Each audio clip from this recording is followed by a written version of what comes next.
Tic Tac, Tic Tac, Tic Tac. What is Jurgen Klopp cooking at LFC? All will be revealed very soon, I think, people. Welcome to another episode of Transfer Khanage. Midfield Khanage, some would say, at Liverpool Football Club right now. Wow. As we welcome the Colonel, who's in the building as well. Very, very welcome, people. First and foremost, all the people in the chat. You already know the guys' those faces on the screen. You're already familiar with their names. You're already familiar with their games. But we haven't heard from their opinions. Well, me and the Colonel have been talking last 24 hours, and we said we could have major news tomorrow. We could go live again tomorrow. And we are live again tomorrow because there has been developments, because there has been further stories. Cav, how are you, my good friend? It seems like ages. Well, yeah, I'm good. I'm pleased to be back. I got to admit, like, obviously, yeah, it's been nice to see you back. Cav, look at there you go. Flooding in for Cav. Hey, love it. Big up to the chat. Yeah, do you know what? Today it's funny because we sort of made a couple of signings, and I've sort of been on the show and talked about that, and that's dead exciting. Then we went for a bit of a quieter period where we just got links and rumours and what have you. And I must admit, in that time, in the past few days, I've just kind of been absorbing all the media stuff that Liverpool have been putting out with the players coming back, doing the fitness regimes, the lactate tests, and just absorbing all that kind of content. And I've really been enjoying it. I feel like there's a great mood around the camp at the minute. There seems to be a lot of camaraderie amongst the players, and everyone seems in really positive spirits and stuff. So that's kind of filtered through, and I've kind of feel it's like added to the excitement for the season. Then we get to today, and it just kind of goes a bit crazy with the links to our midfielders. So it's been really nice. It's been good to absorb it all, and then now it's just manic, and who knows what's going to happen. So I'm excited to kind of wrap my head around the possibilities and where we might land with it all. So yeah, good to be back. Anyway. Yeah, it's a good way of putting it. We don't know how it's going to land, where it's going to land, Keith, but it's exciting. We asked for what's that noise, man? Is that Zaberi in it? Probably. Let me just mute him. Yeah, it's a look at his smile. And I gave it away. It's not something brewing. Look at that little smile. He just gave that away, man. Keith, thank you for joining us. Of course, Keith is here, people, to give us all things insight, deep analysis, insight into all things Love Island. Yes. He's not here to talk about football. He's here for Love Island. I don't even know why. But now, Keith, big up. What's happening? Tell us. I know you were probably telling us what's happening at Love Island. You might as well get out of the system. Now you lied to me, man. I got told that this was a Love Island show. I'm here. I bought the shirt and everything. I was ready. Now, all I gotta say to you, Grizz, is do you know how mad things have to be that you got me here on a Thursday night? Yeah, on a I'm privileged. I'm honored. Do you know what? That's how mad the situation is at Liverpool Football Club right now. The fact that I'm not in central London on the Pikes on a Thursday night, and I'm here to sit with you beautiful people to discuss Liverpool, it must be chaos and madness. So that's how I feel right now, bro. I'm just like, wow, my head's all over the place. It's mad. We can't wrap our it's true. When I was talking to you guys and saying, let's do it, there's so much to go through. I just tweeted, basically, so much to go through. Let's have a roundup of where we are, what we know, what we've heard, and what we think can happen from here. Zuberi, yesterday we done a show, big support as usual, and it was breaking news. Today's developing news and further breaking news. This is, like we said, is it an exciting time to be a Liverpool fan, or is it a nervous time, or mixture? I think it's a cautious time. Cautious time. And I don't like to do this to you, but I often end up doing it anyway. Grizz, you need to listen to me more.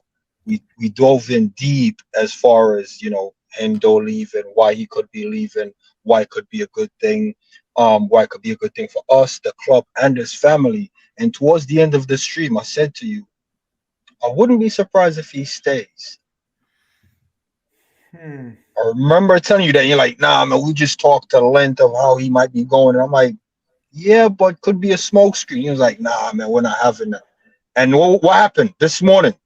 I'm thinking the Hendo thing is a smoke screen, just to feel the crowd out, see what's really going on, who's more valuable at Liverpool as far as midfielders go. Because the captain going is mad, you know.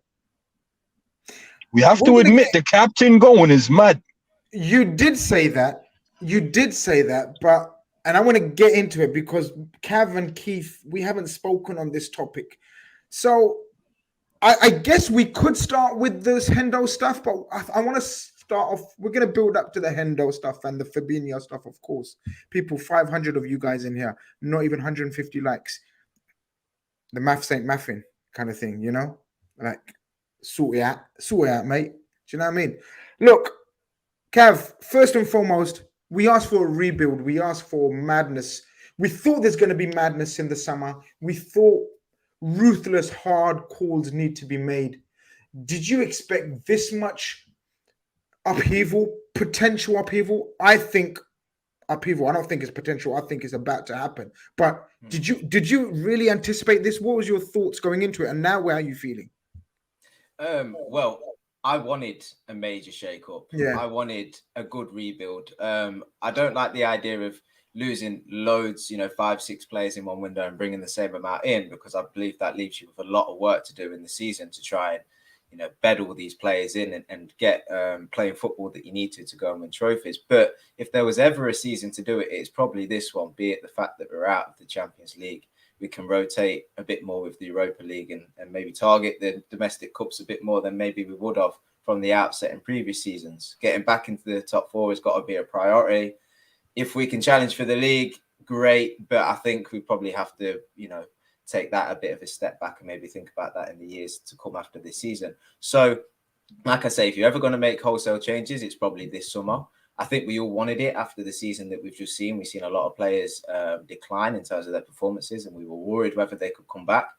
I just didn't expect it because I didn't think we would have the opportunity to move all these players on. And the opportunity has come about because we've seen that there's been interest in players like Henderson that I would have expected just to see out his contract at Liverpool and go for free and end up wherever. Fabinho, I thought maybe we could move on, but the fee wouldn't have really been there for us to really take it seriously. It wouldn't have affected our dealings and acquisitions too much. Very important call. I need to carry on, and Keith asked Keith the same question. Okay.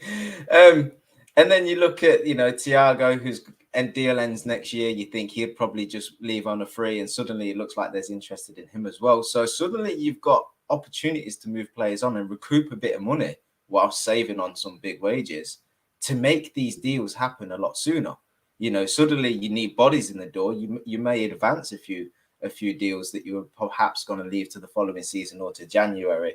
So for me, it's kind of advanced things. And you say cautious, Abiri. The one thing I want us to just be amongst all of this is take our time to be smart.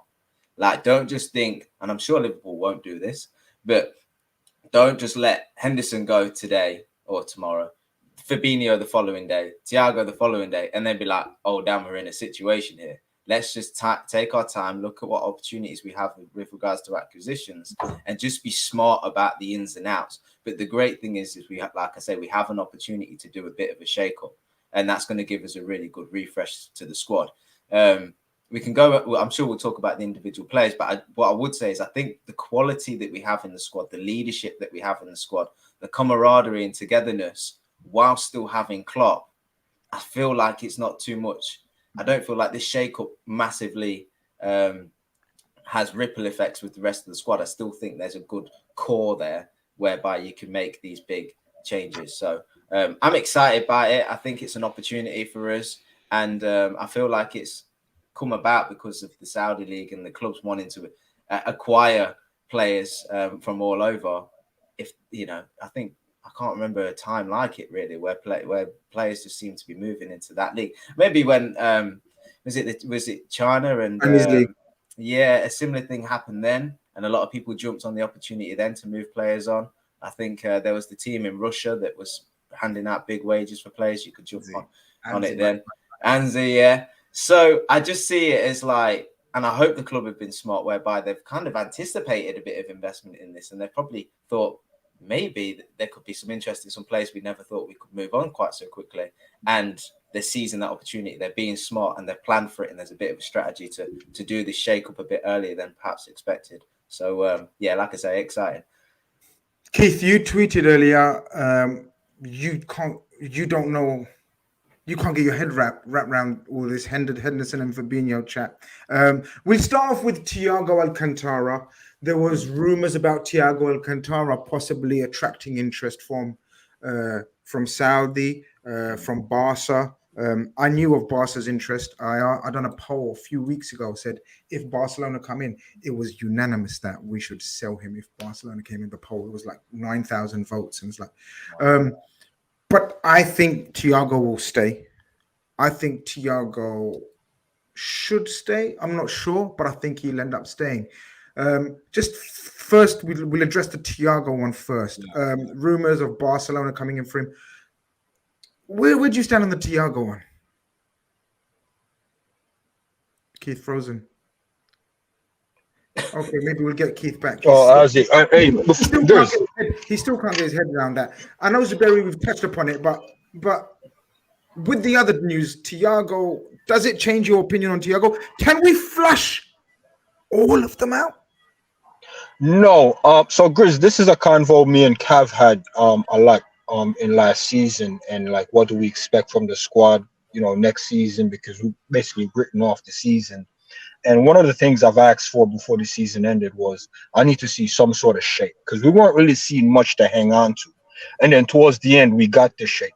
And then coming to the end of the season, Cav, you might remember me saying this, we need to measure the squad. It was a big thing for me, like, we really need to measure the squad. This is a good measurement of the squad, Cav. If we let, just say, Fab and Hendo go and keep Thiago, it's a good way to measure, okay, what do we need to solidify the rebuild? You don't rebuild in one window. So surely someone is going to be coming in January, and that person will be identified by what the current crop of players give us going up to January or so far in the group stage of the Europa League.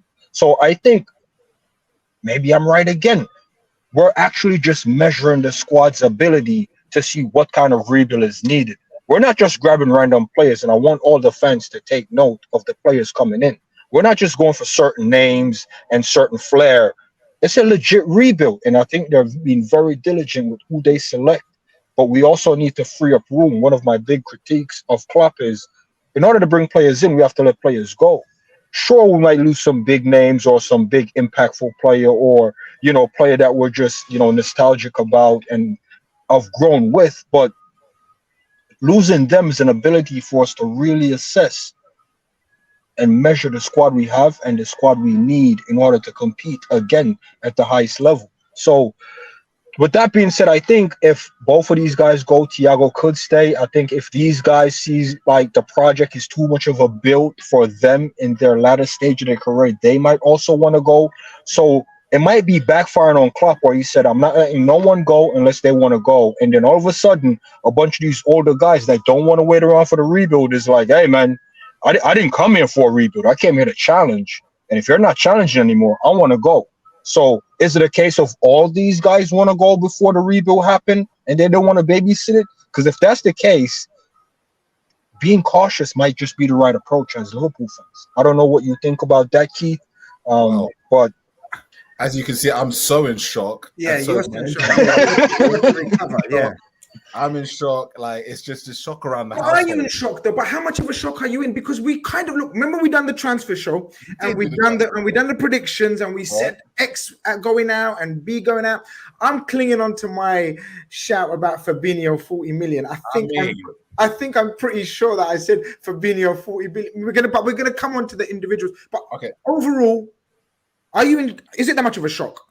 Well, if of everybody that we were talking about, Thiago is probably the one that I'm now more shocked that he's going to be most likely to be the one that's going to stay. Right? When I think about what they're trying to, the Saudis are trying to attract into the football, do you know what I mean? A classy baller, big name, won it all. If I look at all of the names, Thiago for me comes across as the more marquee signing that you would get over to Saudi, and that's more sellable in terms of the market, in terms of what you're trying to achieve, which is ultimately to compete with European football. And I think what's really interesting, the biggest difference, and why I think is actually, I'll come back to Thiago in a second, but I just wanted to make this point.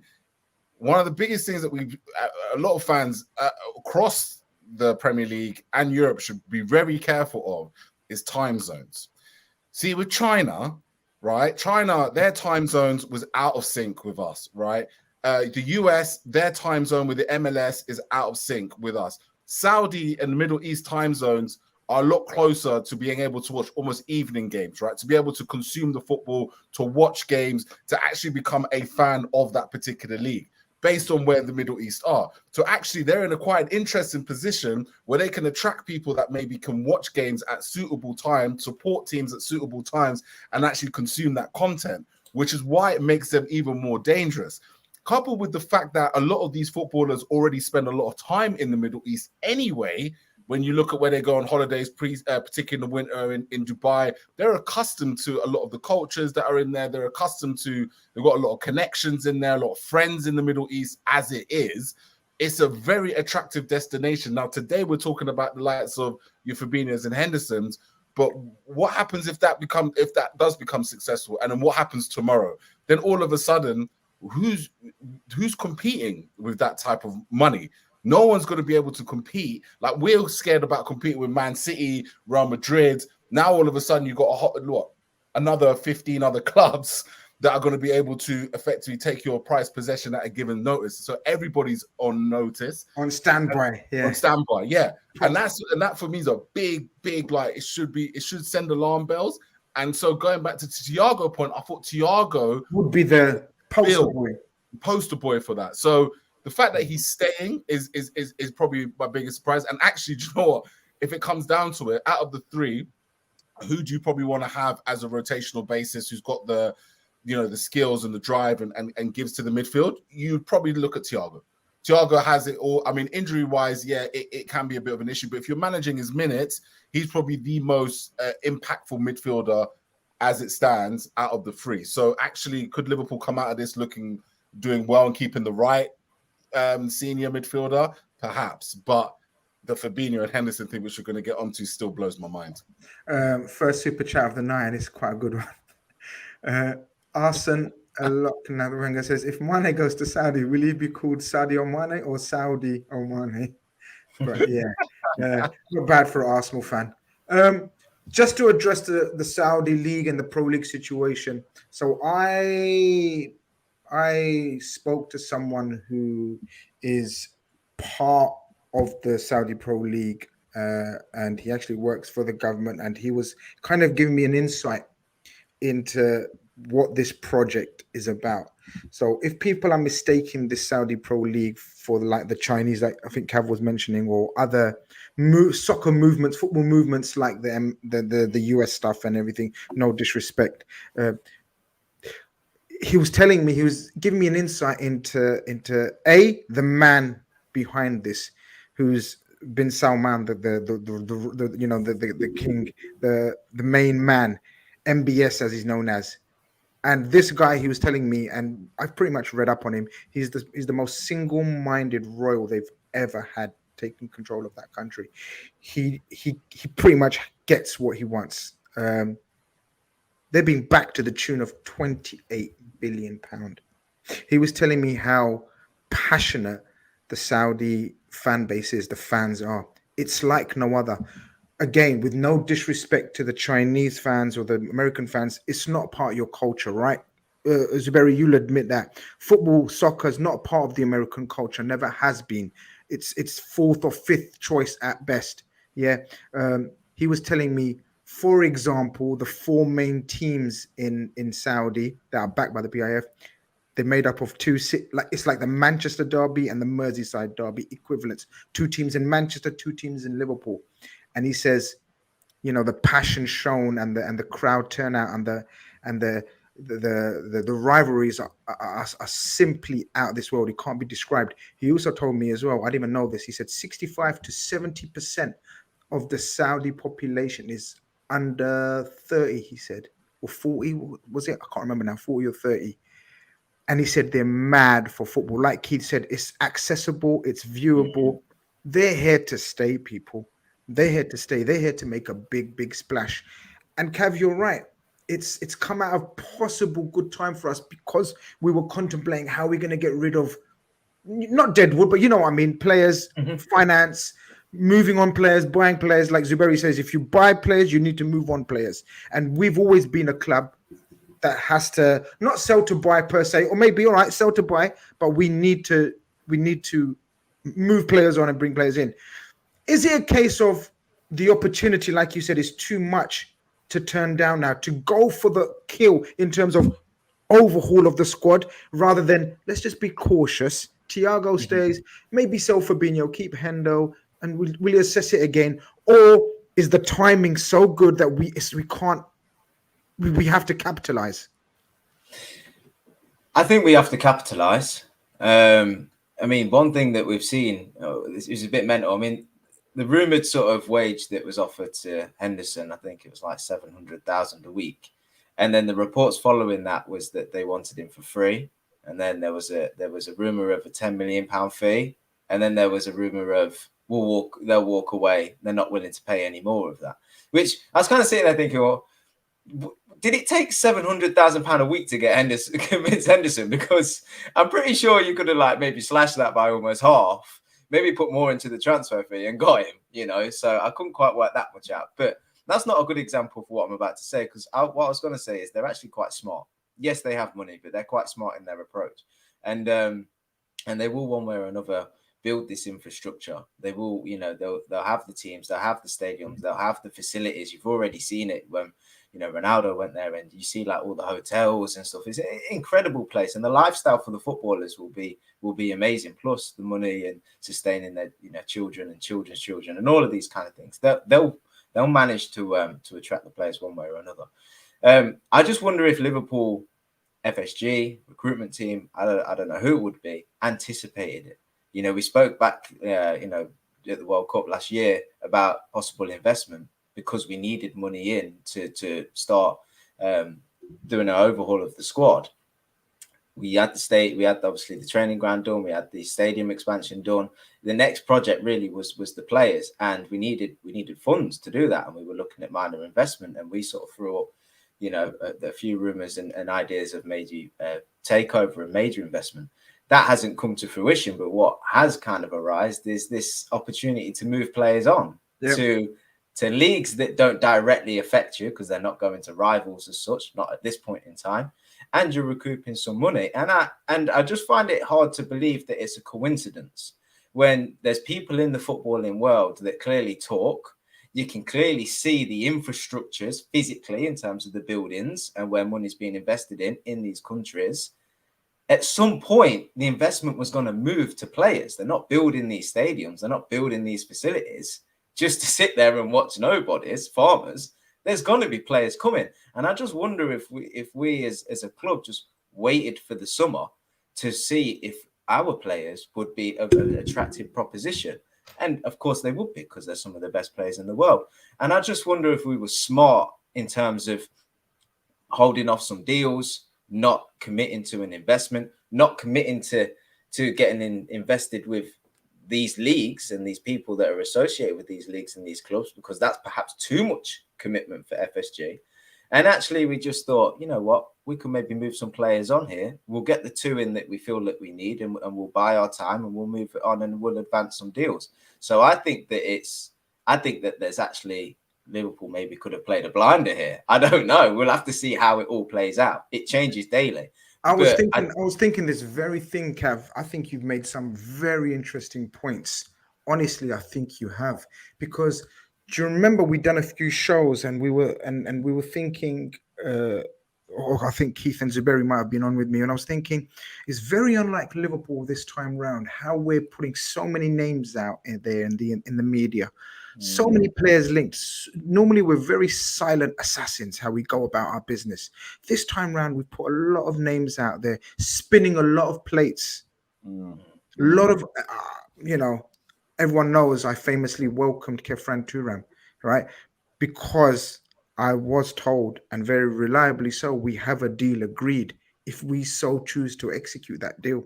It's crazy. And so this makes all sense now. Like I tweeted this morning, it kind of makes sense now, because please don't be naive, people, in thinking that the millionaires, the billionaires that own Liverpool and the footballing people that we've got involved don't or didn't know about this wave of money coming into the game from the Saudi Pro League.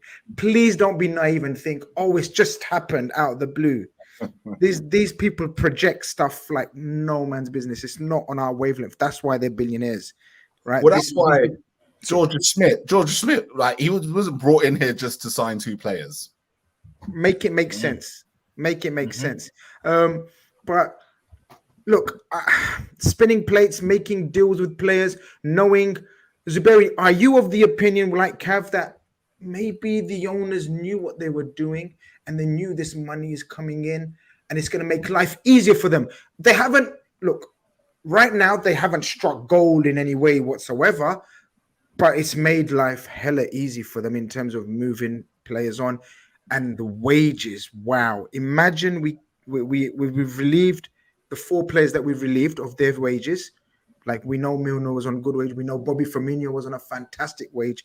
I can't remember the figures. Mo Chatra, big up Mo Chatra, my good friend, told me as well. We done a show on it specifically, but I can't remember the finances right now. If someone can let me know in the chat how much money we've saved. Now add to that, possibly Zuberi, now possibly add to that £200,000 a week from Jordan Henderson and £150,000 a week from Fabinho. That's a lot of wages and money to be put back into the club. Did FSG know what they were doing? Oh, they always do, Grizz. Remember, this is what I've been trying to convince you guys of, because you guys keep telling me, oh, these guys don't know football and football and football. And it's like, look, you're barking up the wrong tree. These guys are businessmen. What they do know is money. Well, they do. So if we want to talk FSG, we have to just talk money and only money. We can't talk tactics about with these guys. So let me break it down for you guys. 2 seasons ago, FSG and Liverpool got swept up in, they're part of the Super League, and then JW had to come out and apologize because football fans don't want to talk money. They only want to talk money when FSG and the owners are spending it. They don't care otherwise. They're like, oh, it's not my money, spend it. Yeah, it's their money, so they care, so they're going to use it wisely. The Super League never happened, and I do think it would be a good thing if it did happen.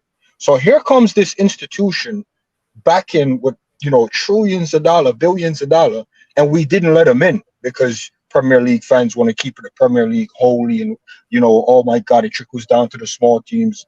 Okay, I respect that 100%. But business-wise, it would have been more beneficial to have the English team in the Super League. Okay, we shut the Super League down. FSG is like, okay, what do we do? Because that avenue for money has been cut off. So they said, you know what? Maybe we can sell the club. Sitting at the table, selling the club, they've realized, wait, why would I sell the club to these guys who then have future plans of starting up football in a massive way in their country? We're not going to just let them take this off our hands. We're going to keep this ship going because they can keep Liverpool going. Don't believe the naivety like, oh, we need Saudi money. Why would Saudi buy any English club if they can just invest that in their own country? It makes no sense. Business-wise, it makes no sense. So what the Saudis are doing now, I don't think they're going to buy Man United. Any Premier League fan thinking Saudi's going to come in here and buy your team, you're making a sad mistake. They'll just build up their own team in their own country. This is basically the result of not having the Super League going on. This is the result of not selling to the Saudis, because there was this whole stipulation like, oh, they're going to just take over the footballing world with money. Look at City, look at Newcastle. And that's why Newcastle is even tiptoeing with the way they spend money. These guys have unlimited money to spend. What would that have done for the league? Do you want to be in a league where, you can't get the likes of Haaland and Messi because you can't compete with the other guy financially? 20 teams cannot be on that same level financially. That's what the whole premise of the Premier League and the footballing world in the UK is all about. It's about that trickle factor from small team to big team. So you can't just have a team like City doing it. Okay, they already let City in. Newcastle is in. Newcastle ain't doing it crazy. There's other teams that spend more than Newcastle. Now the Saudis are investing in their own league. What incentive do they have to buy a Manchester United and buy that club with their debt when they can just build it? That's basically what they're doing with their league. So now the Saudi league is basically going to be a bigger money marketed league with wages that no other team can compete with. Maybe the likes of City and Newcastle. What benefit is it for City and Newcastle to compete with that? The next step is to just let them in the Champions League. And like you said, with the time difference, perfect. Perfect. I want to. Can I just go ahead. I was just gonna add a point to that as well, and Keith kind of alluded to it when he described why Thiago might be of interest. If you look at the players that they're trying to sign, they're players that have established themselves in the game, and they not only come with playing quality, but they come with reputation. They come with a fan base behind them, and that helps build this image that they're trying to build of their game over there in the Saudi league. So that actually aligns with what Liverpool are trying to do by reducing the age of the squad. If you look at the players that they're targeting, they're not the same players that are being targeted by these clubs. They're looking for likes of Henderson, who's been around for 10 plus years, has won it all, has been vocal in the press, and comes with a lot of support, perhaps not so much in recent years through his playing ability, but certainly what he stands for off the pitch and this and that. They'll try and get that as an acquisition, because off the pitch, that really helps politically. And then you look at the pull that you have by signing these players that have been around for a while, maybe traveled Europe already and what have you.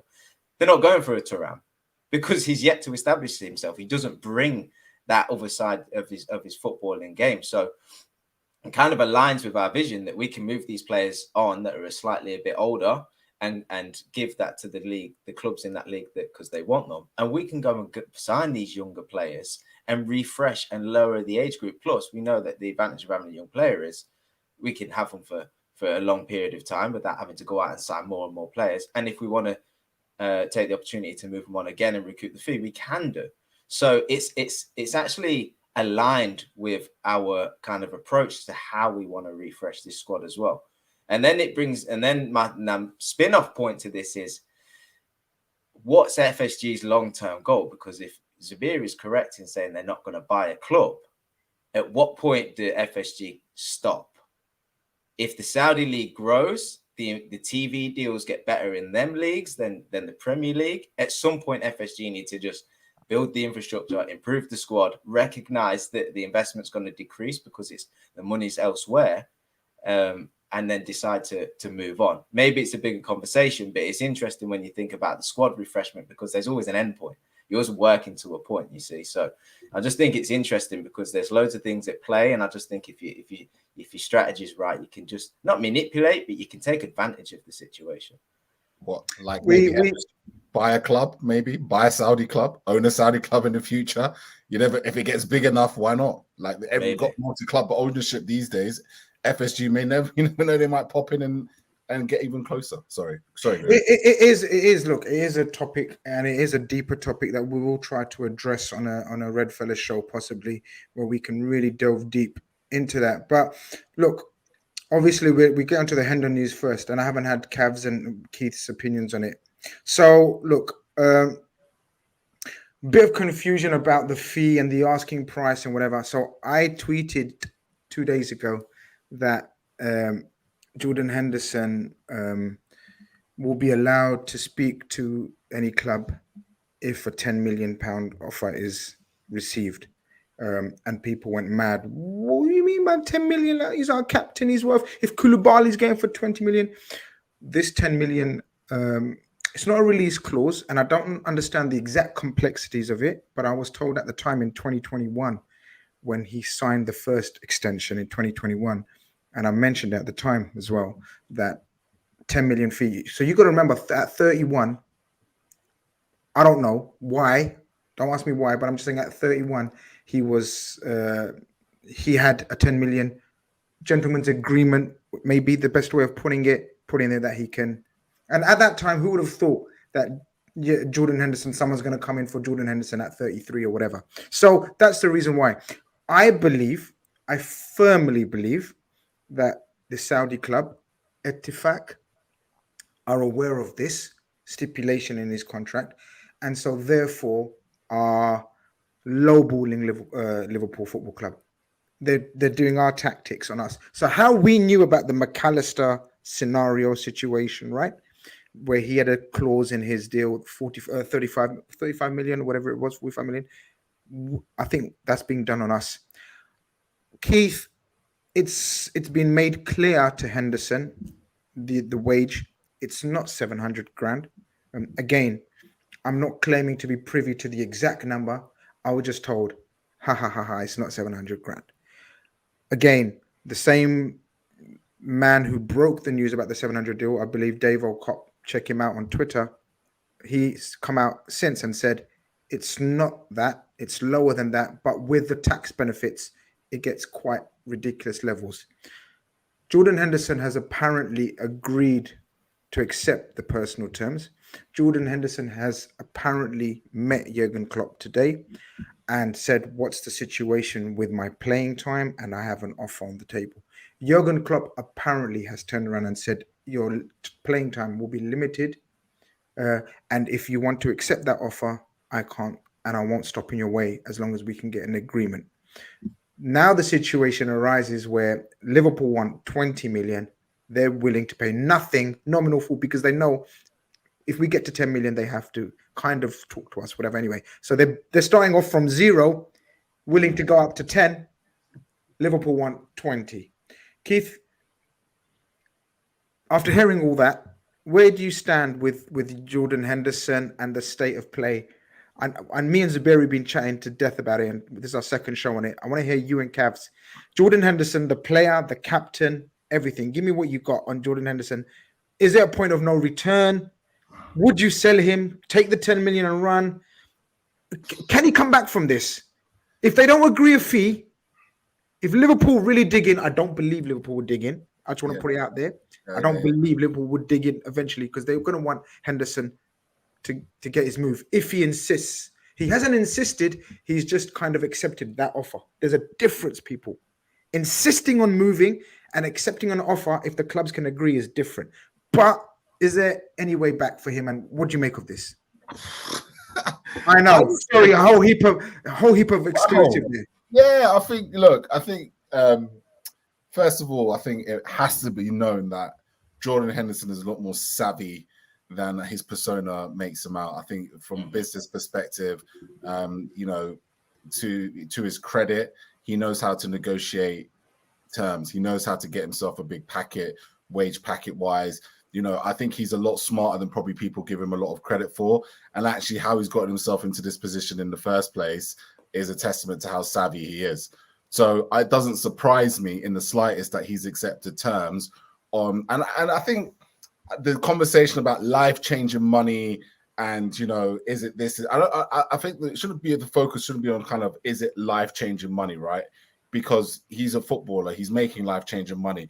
But are we talking about money that is guaranteed till he retires, in the same way that he will probably not get at Liverpool? He would get reduced terms in what he saw James Milner get when James Milner went for his contract. And ultimately, is he going to ship up? Could he get a deal with the US? Could he get a deal elsewhere? Probably highly unlikely. This is now or never. People forget that footballers, like none of us ever, our careers do not last 10 to 15 years. Yeah, my career does not last 10 to 15 years. Yeah, we could all work in the same industry. We could maybe move industry, but our terms of employment and earning a wage, a consistent wage, week in, week out, does not cut off after 10, 15 years.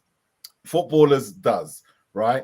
And so at some point when they get to an age of 33 plus and they start to consider these options as kind of the last hurrah, I don't have a lot of ill feeling towards that. I may have had ill feeling towards that if he was 28, right, still coming into his prime, captain of Liverpool Football Club, maybe just had the armband a few years. We're just about to go to the next level, and then Jordan Henderson decides to walk away from the club and chase money. Then I would have a big problem with that, and I say point of no return. But 33 years old, injuries, kind of stifle him as well, right? Let's be honest, he's had heel injuries for a while, ankle injuries for a while. He knows himself that his body's not going to take him. Why else do you think he lost all that weight, right? He came back with abs and ripped for a reason, because he knew that he needed to deal with himself, his body, to see if he can continue to go on. So if he's seeing it in that way for Jordan Henderson, and he's looking at it from a Jordan Henderson perspective, no ill feeling. For the club as a whole, I'm a tad concerned, but at the same time, it's kind of like you're weighing two things up here. One, I really think that we are losing a lot of voices on the pitch. Yeah. When Jordan Henderson and James Milner are not in the squad, Liverpool, to me, as an 11, seem quiet. Now, they don't, like Virgil van Dijk, even when he's playing, they're not vocal, they're not loud, they're not like really kicking themselves up the bum. So I really feel like how we replace that with new signings that we've got. Is Dom a loud person? Is McAllister a loud person? Are people going to step up to the plate? That's a big risk. And I know it might not seem like a lot, but I feel like the team and the way we play, the intensity that we play in, the encouragement and the need to be pressing as consistently and being on mentally on point, like you need someone to be talking and shouting at you in a football match. We all play football and we all know that at times there's dips of concentration and sometimes you need someone to put a rocket up your ass, right? We don't have, we get rid of two people to given that in one window. That is a risk. That is a big risk. And that is probably my biggest concern in terms of that. Not necessarily leadership qualities. Other people can be leaders. Other people can do the make-a-wishes and go to the hospitals and talk on camera and, you know, shake the hands and take the flowers and kiss the baby. Virgil and look good doing it, right? Well, it's not about that, but it's more about being vocal on the pitch. So we take that away. And ultimately, you know, if I'm hoping, the hope is that Liverpool foreshadowed this and Klopp has a plan on what to do next. Because once all the hype dies and everything happens, is Klopp then sitting there thinking, right, what do I do next? Or has Klopp been sitting there all summer saying, right, cool, I have a feeling that actually Jordan Henderson's going to play less minutes. I know who my next two captains are going to be because I've lost James Milner and I've got a plan. You know what I mean? And that is, again, a concern, because if Klopp sits there and thinks, fuck, what do I do now? Then, again, that could be a pretty serious thing. So no ill will towards the player. Completely get it, to be honest. Not life-changing money, but securing a wage and income for you and your family for the next 5 years is impossible to do. Look at the way we talk about 30-year-olds in football, right? It's almost like, I don't know, I'll turn 33 and it's embarrassing. It's like, fucking hell, man. Like, oh, 33. Oh, he's doing so well for 33. Like, we talk about them like they're finished. Like, it's over for them. So at 33 years old, if you're going to tell a player that we can give you even 350K tax-free, right, for the next 3 to 5 years, then you can't like hate on a player for that. But is this happening all so suddenly, or has Klopp put a plan in? That's the concern I have. Not so much what Henderson's doing, but it's much in kind of what is our exit strategy for losing two of our biggest voices in the dressing room. Gav, your opinions on the Hendo situation, the player, the loss, before we get to... Oh, there's a super chat because he's asked about the captain that's related. He says, who is the new captain? The new captain is the next one in line. Zuberi, we discussed this yesterday, didn't we? We said Virgil van Dijk is the next captain. And your suggestion was Trent, wasn't it, to become vice captain? Or we'll get to that. We'll get to it because you're trying to basically unconvince the chat, which I've pretty much convinced the chat it should be Trent. So don't unconvince the chat that it should be Trent. No, you have a chance to reconvince them. Cav, thoughts on skipper, a successful skipper. Say what you want about him. Think what you want about him. Forget about him now. Is it the time to go? Would you have envisaged this? Is this the way to go? Give me your thoughts. I haven't spoken to you about Henderson's situation. Now that I've given you my insight, whether you choose to believe it or not, but what do you think of the situation? It's quite simple for me, actually. I'm just focusing on what I believe Henderson can give us next season and perhaps the season after that. And for me, it's limited minutes. I think he'll do well coming on for the sort of final 30, 20 minutes to close out games where his legs are rested and he can use that intensity, which has been his kind of best attribute, really, for his Liverpool career. And he can come on and he can help us see out a game. He can use his experience, like Keith said, his marshalling of his teammates and his shouting and enthusiasm and all of that kind of stuff to see out a game. Maybe he can start, cup games to sort of manage a bit of a rotated team and things like that. But he's not a player I envisage being in the starting 11. He's not even a player that even though I've just said he can come on for the final 30 minutes, he won't be my first choice, second choice substitute. So when we talk about him being a captain, I think we should already be thinking about, and we wouldn't do this because we're not like this. We're not bad people, but we won't move the captaincy whilst he's still here. But we should certainly be thinking about it because he's not going to be playing. You know, so when we think about him moving on, I'm not too concerned. I've got to be honest. I just think the concern is coming because there's so many others that are potentially moving on, and we've spoken about a midfield rebuild all year, and you know, last half of last year, the season. You know, if we'd have got McAllister and Szoboszlai in, nothing said on Fabinho and nothing said on Thiago, and we were perhaps a bit closer to maybe getting the Lavia deal over way and stuff, and we just purely concentrated on what Henderson can give us and what would happen if he moved on, I don't think we'd be too concerned, to be honest with you. I just think we're concerned at the fact that, yes, loads of people have gone out the door. There could be Fabinho and Thiago to follow. I'm not even concerned at that point. I've got to be honest. As long as we get the right bodies in, and we've talked about profile of players so much before, legs, energy, right mentality, attitude, fits into the group, I'm really not too concerned. I think we're freshening up the squad. I think we're getting starters on the pitch, and we're saving perhaps money on wages and all these kind of things. I would be more concerned if it wasn't Liverpool, because Liverpool buy players, and we know this. Klopp speaks to them. He makes sure that they've got good backgrounds, good head on them. They're integrating into the squad. They build into the camaraderie. They get the ethos of the club. What's the point in doing all that if you're going to lose one man? Yes, he's the captain, and everything falls down. The point is that other people feel like they can step up. They feel like, actually, yes, he was the guy that shouted, but guess what? He's not here anymore. So we might need to talk a little bit more. And that's what you're able to do by having good personalities in the team. So I'll be honest, I'm not going to talk about what he's done for us, because we could do a whole show on that. And I don't we will. Too much time. I'm just thinking about ahead. The main thing for me is I'm perfectly fine with him going, as long as we get other people in the door, and the right people, obviously. Zuberi, me and you have already discussed the Hendo situation. We know what we think, and the people know. By the way, coming up to 850 of you in here and still not 200 likes. Like, are you mad today or what? Are you angry or sad? What's going on? Like, why are you taking it out on me? You know, if you've got issues and you're sad and you're angry, why just press the like button? It's for free. It's all good. It's all good. Colonel, we just about recovered or dealing with the Hendo situation mentally.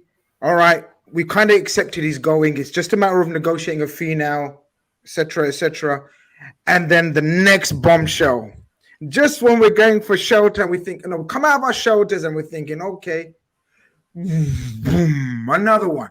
Fabinho, subject of a £40 million proposal from Al Ittihad, another Saudi, but this time one of the big boys. What's your thoughts on this one now? Very consistent. One of my opening statements so far, where, listen, it's all fine as Liverpool fan, where, we're used to seeing our players get picked off by the big boys, like, your Real Madrids, Barcelona, and so on and so forth. It's weird now when a big boy in a league that most Premier League fans wouldn't admit is a big league, and then would have to probably do another show on what is considered a big league. Fab going is about the statement that Klopp embodied. Look, I'm not going to force anyone out the club, but if a player wants to go, he usually try to work something out, like, look, hey, can you give me one more year? I think he did it with Mane. Rumour to have done it with Lovren. Rumour to have done it with Shaqiri. Is Fab asking to leave, or is this just one of the ones that came out of nowhere, like you said? Because if it came out of nowhere, at some point we're going to have to put a stop to this, because you can't just go around just dropping bids on 3-4 players in our squad. Like, we're not a small team. This is something you do to the likes of Southampton, your Leicester. You just run in there and you're like, oh yeah, I'll take some Fab, I'll take some Hendo. What's going on with Thiago? Oh, you're not selling them.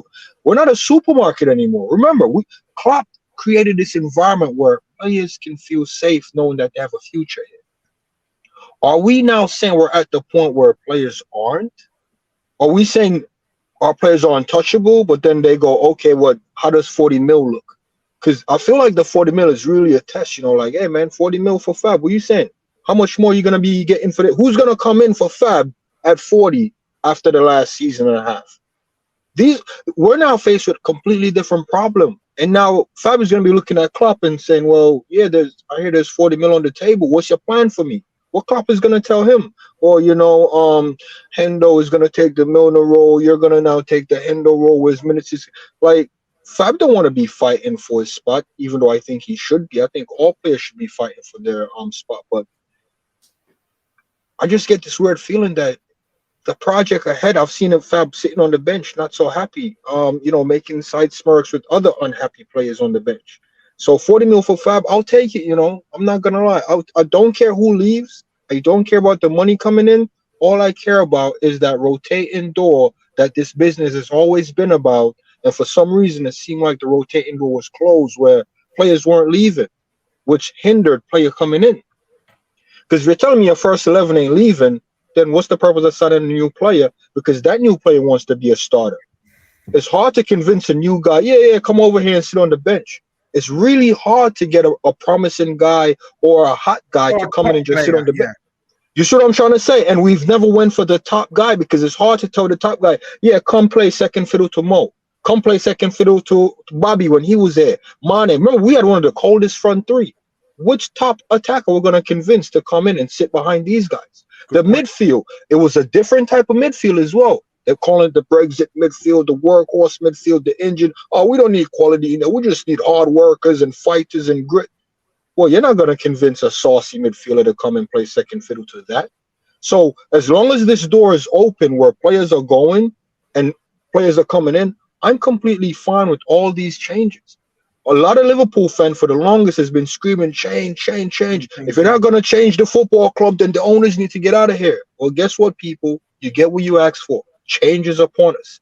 And I'm telling you, I'm here for it. Yeah, I'm here for it. I'm here for Klopp 2.0. I'm here for the saucy midfield because it's been a minute since you had some sauce in midfield. And I'm talking about real sauce, not a one-off sauce. Thiago was like a one-off sauce. Bichetti came in there, had a little spice. I'm like, okay, I like that. Curtis stepped up towards last season. I'm like, that looks nice.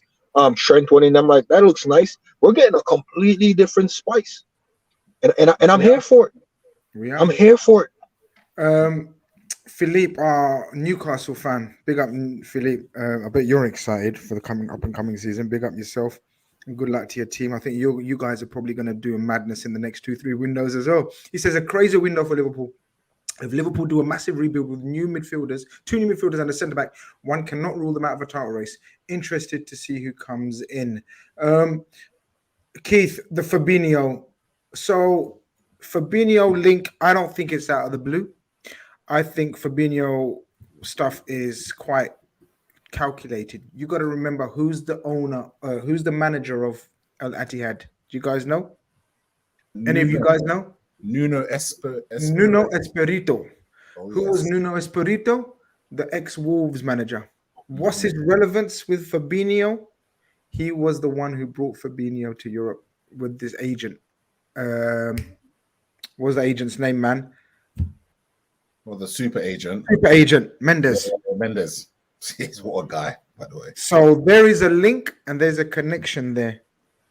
This is, I think, my opinion again, I think this is a ticking time bomb about to happen as well. I think Fabinho, guys, is up for the move. And I think Fabinho could be leaving Liverpool very, very quickly. Keith, your initial reactions, don't freeze on me. Don't give me that shit now. Come with a reaction on Fabinho. Yeah. So we've just recovered from Henderson and we all agreed, no problems, no issues. Time is up. Thank you. Just like we said about the Bobby, just like we said about Milner, Naby and Ox spoke for themselves. We said Hendo. The remaining senior player after that, if we assume Hendo's a goner, is Fabinho and Thiago. Now we're finding out Fabinho is on the verge as well. Reaction time. Let me tell you something, right? If Klopp gets rid of Henderson and Fabinho, then I reckon one of his burner accounts is an FSG out burner account. And he's been out there all season cussing the midfield in disguise because to wipe out literally the whole thing. And let's be honest here, right? I mean, Klopp could fight to keep them, like come out and really fight to keep them. So if they just go, then that indication to me is that Klopp's been like, well, thank you for your time, but I was serious when I said that we were going to have a change, and that would blow my mind. How much did we sign Fabinho for, Grizz? Fabinho was about 40. Yeah, it was about 40. 40 to 50 million. So how many times as a club do you get where you bring in a player just as he's coming up to his peak, rinse him for his peak, and then sell him for exactly the same amount of money that you bought him for? I mean, that for me is like as if Liverpool have struck gold with this current situation, right? The fact that they're going to get £40 million for a player who I would have seen probably have left on a free after because I think he's got about 2 years left on his contract. He got a new contract not so long ago. He probably would have left for free. Let's be honest with you, if this money wasn't coming in. So the opportunity to get £40 million for a player who, it pains me to say it. Say it. But it pains me. I've been saying it all seasons, and people are coming for me. His peak has come, and his peak has dipped. He had an okay little spell towards the end of the season, like a lot of players kind of had a little bit of a pickup. But I just don't believe that we're going to see the same Fabinho again. And I think that it may come down to legs. It may come down to the fact that he's won everything at Liverpool, and the ambition to keep winning is not something that he has in his arsenal. Either way, I don't see us like that. This situation and the money on the table and involved in this, I just think it would be. He wants to fully Uber. Yeah, he's been on his channel on his high soapbox all week. No, I don't hate him like that. I don't hate him like that. You guys know I love every Liverpool player. Well, you know what is with him, is I don't know, man. I kind of disagree. I actually thought that Fabinho was still going to be in the starting 11 most weeks in the new season. I thought so. I thought it was made clear. I thought it was going to be clear that he's going to be our starting midfielder once we're not going to buy an established DM like Zuberi was saying. We can't buy established high-profile DM knowing Fabinho is ahead of him. That's why we were looking at Lavia as a project, come in 6 months to a season and then bed in and then take over. This changes the landscape completely if Fabinho goes.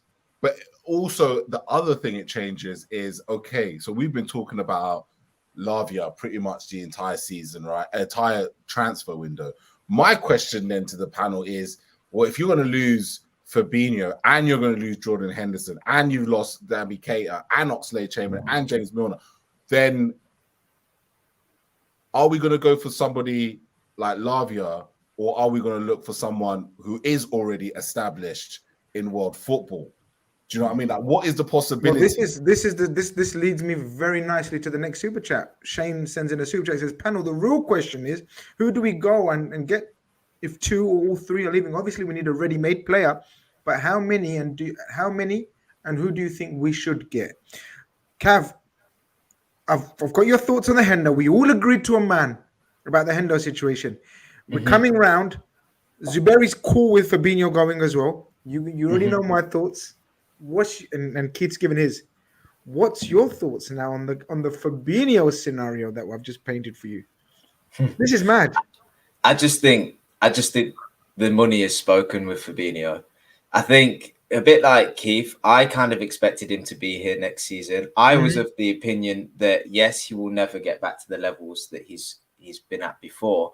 But I thought that an improved Liverpool side with fresh legs, better ball retainers in McAllister and Szoboszlai, Curtis Jones, in fairness to him, coming in, Trent, finding his feet a bit better with that inside inverted right back position, finding himself in midfield. I felt like the team would have grown, it would have improved, confidence would have been better, motivation would have been better, and I feel like we'd been pressing higher up the pitch in more compact areas. That actually Fabinho's game would have been fine. I don't think it would have been exceptional. I don't think we'd be sitting here next season saying he's one of the best DMs in the league. Nothing like that. I just feel like he'd have done a job for us. With a bit of rotation with Bajcetic, I feel like we could have kept him a bit fresh as well, and it would have been enough. But once an offer of 40 million comes in, I don't think you can look away. I think you just have to recognize that's a really good value and really good offer for a player that that seemingly I don't think we would Yeah, ever dream of getting. Yeah, but then I want to ask all of you guys, right? They're all comfortable and cushy and saying, yeah, we're happy with everything. We're happy with all these players going out. We don't care. I'm not care, but we're cool with it. But I know you're saying you can't say no to the money. But then does that make you nervous then? Because that literally leaves Thiago as the only senior midfielder. And I'm not calling Curtis Jones a senior midfielder yet. He may be this year. He may become this year. But you can't tell me he's a senior midfielder at Liverpool already. It literally leaves only Thiago as a senior midfielder. It literally takes out a lot of your leaders behind the scenes as well. I know you're talking about shouting on the pitch, but the role Bobby played behind the scenes, Milner played behind the scenes, and no doubt Fabinho was almost a father figure to the likes of Bajcetic and Curtis Jones, possibly. A senior player, international. Are you worried from that aspect if both of them are gone? Or still, are you? No, I still trust the process type thing. I mean, we've definitely got to be wary of it for sure. We can't overlook it. We can't overlook leadership in the group and all of these. It's the intangibles, isn't it? That you can't measure. Yeah, and who's setting the tone? Who's making sure that culture, everybody, the footballing culture, the non-negotiables are still carried out by every player and all these kind of things. Who's Allison going to barbecue with now at weekends and all these important things. but I'm not afraid of it. I'm not afraid of getting in younger players. I'm not afraid of getting new players. The question always for me is, are they good enough? If Lavia's the man, is he good enough? Is he a good enough player? Now, he has development to make. He has to improve aspects of his game. He'll have to find his feet at Liverpool. But the player that walks through the door has a little bit of a pre-season and starts the season alongside the rest of his teammates. Is it good enough for us? That's the question I always come back to, because that's what we need on the pitch. I believe the squad has enough players. I said it earlier. I believe it has enough leaders. I believe it has enough tone setters. I believe it's got good camaraderie. It's got inner groups within the bigger group. It's got Klopp leading all of this. It's got good staff. I'm not concerned about this group. And it's easy to say now in pre-season when nothing's kicked off yet, nothing's started, the stress hasn't really been ramped up. It's easy to say in the good times. I do accept that, look, if we get into a bad run of form, some players might show a side to themselves that we're not quite privy to yet. And that's where you need your leaders to bring everybody back in line. And we are losing them leaders. But I feel like we've got enough in the squad. I feel like in the likes of Alisson, in Virgil, in Salah, in and some of the other Robertson, there's still people there to keep control. There's still the marshals for Klopp. And then him and his staff can also be the main men to sort of mold and build this group again together. So for me, the priority always is getting the players of the quality that we need. And if you can bring them in with the right mentality and mindset, you can adapt, you can change, you can build new leaders, you can galvanize people and move it forward. So I'm not afraid, to be honest, of losing 2, 3, 4 experienced players, because I think that we're left with enough and we're adding to quality and we're adding to availability as well. We can never sort of bank on players being not getting injured, but we're suddenly replacing people that have let us down last season and being simply not there. So what good are they for us? We're getting quality in, we're getting fresh legs, we're getting succession plans, we're getting people that can actually play. So I'm not afraid. Sean sends in a super says Llorente from Atletico is trending, Grizz. Interesting. He's not a player that I've heard, but if he's trending, maybe there's something to it. A very multifunctional type player from Atletico Madrid, pretty much like you'd say an Asda version of Valverde. Or is Asda to what market? Maybe that's it. Not Asda. Or something. No, I dare not say. You know what I mean. You get the analogy, right? Grizz don't do his own shopping. It's above that now. It's Iceland. Ordering, I know. But where was I going? So look, obviously everyone needs to know what happens next then, because if Fabinho and Henderson, as looks likely as of today, what's the date in America? I don't know, but right here it's Thursday, the 13th of July at 11:15ish. As of today, it looks very likely that Fabinho and Henderson will be leaving Liverpool. Very likely. Neither deal is done. Neither deal is complete, but it looks very likely. If that's the case, Zuberi, transfer plans need to be ready, in place. Certain profiles need to be already looked at. We can't be bringing in a Lavia now, a 19-year-old potentially great, potentially good player.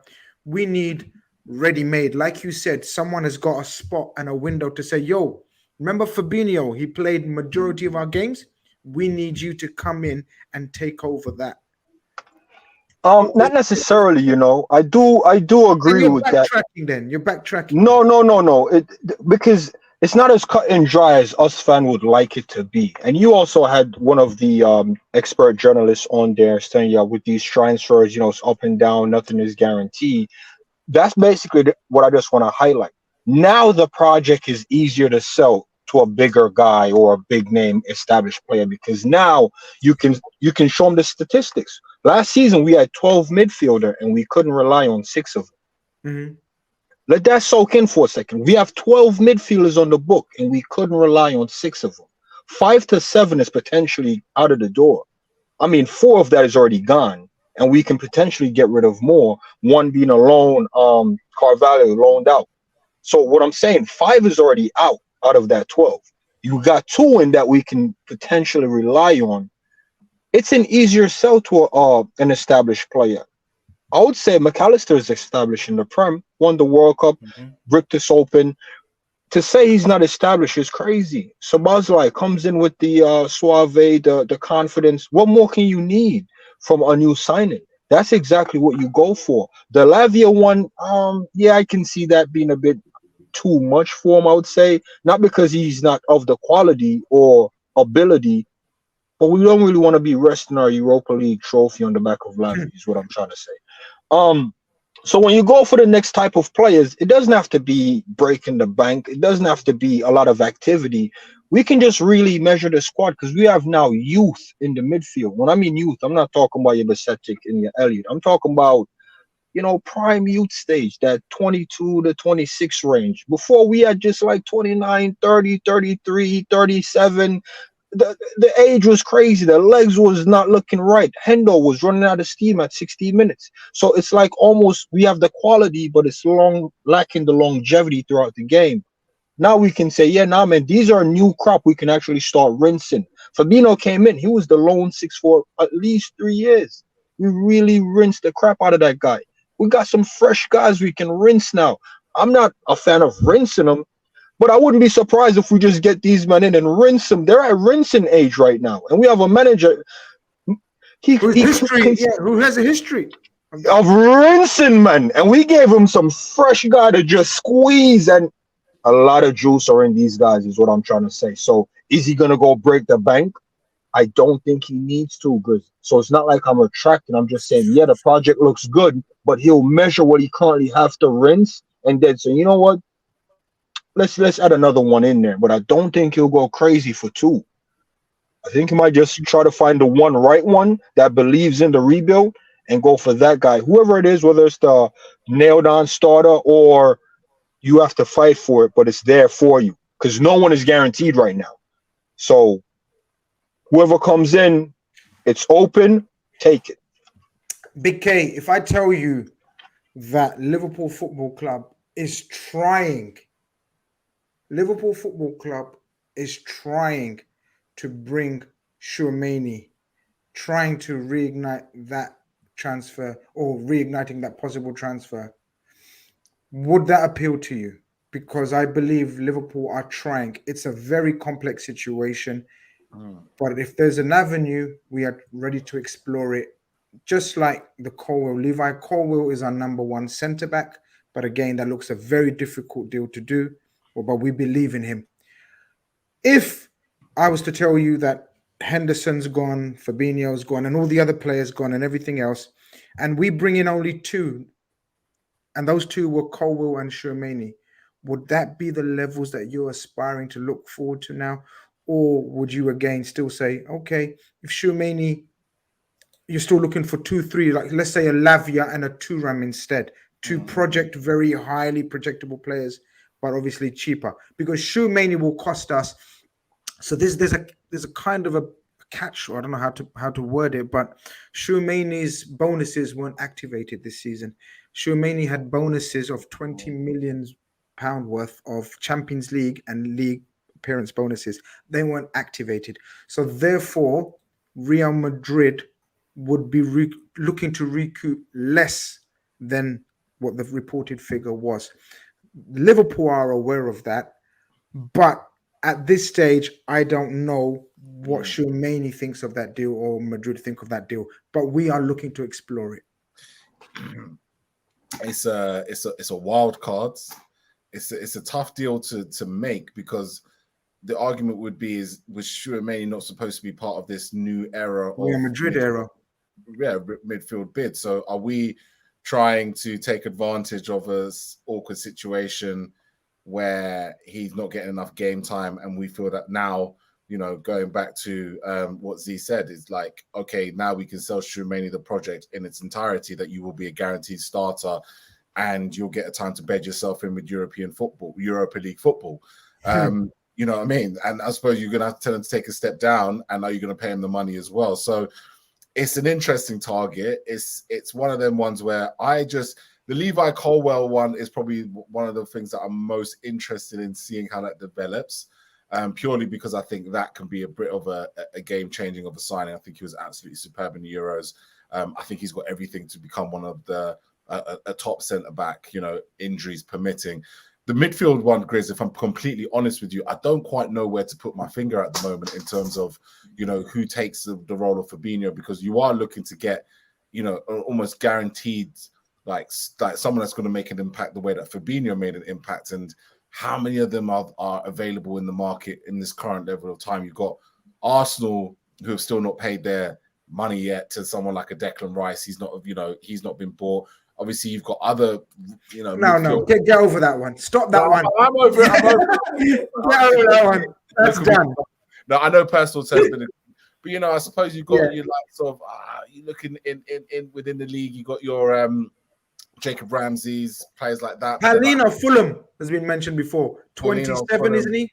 Yeah, it's just, that's the one thing I think, which is why it's such a cautious environment, because it's kind of like, we have to hope that Liverpool really have a plan in place to let Fabinho and Henderson go, because I'm sitting there scratching my head thinking, well, fucking hell, who do you actually replace him with? And then if you get to a situation and we say, well, do you know what, we'll look in the winter transfers, then we're going to be in big trouble, basically. We're going to start the season with Bajcetic, and McAllister as the starting three, with Jones and Elliott on the bench, then it becomes a problem. So I think by you asking this question and me being a bit stumped, I think it does raise the fact that I'm sure there's more learned people in the chat who can give me a whole host of names. But what I'm looking for is more a case of like truly availability, and also like something that we can realistically convince to come to Europa League, give us a year, and by next season we'll be in the Champions League again. So the clamor for a lot of the fan base is to visit again the Moises Caicedo situation. You guys know my opinion. For me, Moises Caicedo was my number one target. If I could choose, handpick, he was on a par with Jude Bellingham. That's how much I rate Moises Caicedo. He's a game changer. I believe he's very close to Chelsea. That's the problem. We'd have to hijack that. We'd have to make serious, quick moves. Brighton aren't the type of team that let you make serious, quick moves. They have a price. We like to bargain. They don't like to bargain. I hope we revisit that, because that would be the ultimate one. Florentino Luis of Benfica is one that interests me a lot, because I like him and I think he'd be affordable, and it kind of makes sense. That's not information-based. That's just opinion-based. I'd love Florentino Luis of Benfica. The age, the profile, he could easily be our new Fabinho. But we may have money to play with. It's one to keep an eye on. We may have more money to play with, Cav, because while we've been on live on air, people have been letting us know that Queven Kelleher is of interest to Wolverhampton Wanderers, whose keeper is apparently being sold to some, I can't remember who. Yeah, Jose Sarr, I think Jose Newcastle. Sarr.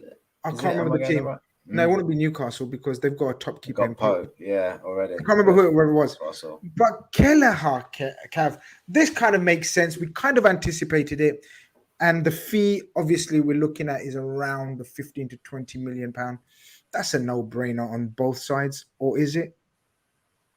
Well, when we discussed this before, we kind of talked about that fee, and then we spoke about maybe an option with a buyback. Yeah. Or a clause in the deal, because we all kind of believe he's going to be a great keeper. He already is a good keeper, but we believe he's got Nottingham Forest. Sorry, Kev. Yeah, Nottingham Forest. Henderson might be going back to United or something. Yeah. Yeah. So we kind of anticipated it. I got to be honest, the timing seems a little bit strange, because if we were talking about this sort of throughout the season, because it seemed like from the player's side he would want more game time, why it's kind of happened now. I know there's still 6 weeks to go in the window, but it felt like the sort of deal, if it was going to happen, would have maybe happened sort of towards, murmurings would have come out towards the end of the season, right away at this first week or two. So at this point in time, it's like, okay, well, we've got to start looking out for another position, and it's just like adding more work to the mix that we've got to do with this window. So for me personally, 15, 20 million, considering the fact that Henderson could go, which was unexpected, Fabinho could go, which is unexpected, for the fees that we might get in and the wages we might save. I would, if I was Liverpool, just try and hold off on this one. I would just try and hold off and not give ourselves too much work to do. Yes, it's a risk, as always, because you might not get that fee. But I think with Kelleher, play him in the Cups next season, play him in the odd Europa League game if need be, as long as he's happy. And I'm sure you'll be able to sort of get the similar fee next season if you have to. But next season, you'd like to think there's not so much work to do in the squad. We know the keepers, for any club, but especially Liverpool, they're their own unit. They train together. They work together daily. They have their own goalkeeper coach, and John Atkenberg and the others. So I don't really want to break that up this season. I don't want to add somebody else to the mix. Plus the fact, I'm not trying to see Adrian in any kind of game. I don't really want to see Peter Luger at this point in time. Unless Ali's going to play every single game, I'd much rather just go through this season, keeping Kelleher happy, and see where we're at next season. If that's the case and Kelleher is allowed to leave, do you think we'll bring in someone, Zuberi? Would you? I'll very quickly give my opinion. I don't think we bring in someone if Kelleher goes. No, because didn't Alisson back a young keeper coming through? Alisson backed that young guy coming through. Yeah, so I think he'll just become the third guy. Yeah, unfortunately, third to Adrian, which is not. It doesn't go down as nice as you like it. It's a little bit woo. Yeah. But one question I started thinking about, because I know you Premier League and UK guys like talking about this quota that I don't understand, and I think they should throw it out the window. Henderson, Milner, Ox, a lot of British guys going out there. Are we gonna be kind of binding to homegrown midfielders now? Because once we start going into that homegrown bracket and making up homegrown numbers, it kind of limit the quality in a sense. No, it depends. It depends on what. I mean, I know you're gonna back the Dewsbury Hall guy, but I don't want to see him. I don't want to see Ward-Prowse. So there's certain British guy I don't want to see. But who else in England steps in to fill that void if we're talking about losing? There, man. I'm not having that. There's quality there. For example, we were targeting Mason Mount. That would have been quality, right? For example, I'm just giving you an example. Dewsbury. No, what I'm talking about the six. We're talking about the six and so Levi Cole, we're targeting. He'd be home based. Sorry, go on, Keith. You want to weigh in? Just to risk it, is the rule is you can have a maximum of 17 non-homegrown players. So basically, and the maximum squad length is 25. So ultimately, 17 are allowed to be non-homegrown. So I'm not too sure what we're currently on, but 17 is the max, and then everyone else has to be homegrown up to 25. Mm-hmm. So the other, yes, and you don't have to register the under 21s. Is that right? So yeah. So for example, Lavia will fix that. That's why I think we will continue the pursuit of Lavia, especially if this comes to fruition in the next 48 hours, the outgoings. I think we're ready to click on the Lavia deal, and that helps. I don't think it's an issue. I think it's overblown by sort of certain people that just want to sound like they know. Like you really think Liverpool are not on top of that, and it's an issue for them. It's not an issue for Liverpool. But guys, we're gonna wrap it up there, man. I think we've covered pretty much. Have I forgotten any major? No, I think we've covered it all. I'm sure there's gonna be more breaking news tomorrow. We sit tight, we hold tight, and we just watch the ride. We watch the fun and games of the transfer window. We'll be ready for any breaking news. Transfer Khanage is live and direct for you guys. The daily roundup, we'll have a roundup of all events. If there's any breaking actual deals taking place, we'll be ready for you guys. Keith, thank you for taking time out of your very, very busy schedule. Thank you so much, my friend. Amazing. Cav, great to be back as well. Cav, get your thoughts. And the Colonel's putting in shifts these days, my brother. My brother is always ready to go, man. Always ready to go. My brother is putting in shifts. Listen, Saeed's trying to come in and troll at the last minute. Get out of here, man. And I mean, Fabinho still walks into your team, bros. I don't know what you're laughing at. Go and look after your own team, man. You've got serious issues up there, man. But it is what it is. Listen, let me find this outro, and peace, tranquility, and love to all of you. Take care.